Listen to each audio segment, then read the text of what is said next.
Complicated UTI patients में, children में specially जो है वो vesico ureteric reflux is an important cause of repeated UTIs, complicated UTIs का।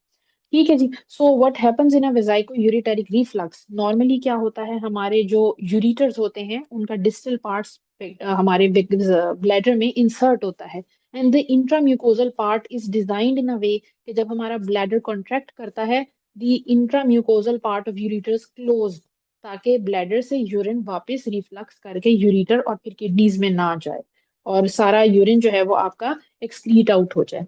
When there is a defect in insertion during birth, जब आपकी ureter की इंसर्शन जो ब्लैडर में होती है उसमें डिफेक्ट आता है, तो ये जैसे ही ब्लैडर कॉन्ट्रैक्ट होता है, यूरिन बाहर तो एक्सक्रीट आउट होता है लेकिन यूरिटर्स में भी पास असेंडिंग जो है वो असेंड भी करता है। ठीक है। So this result in a vesico ureter reflux, that is reflux of urine from bladder into the ureters. Now this can be primary or it can be secondary.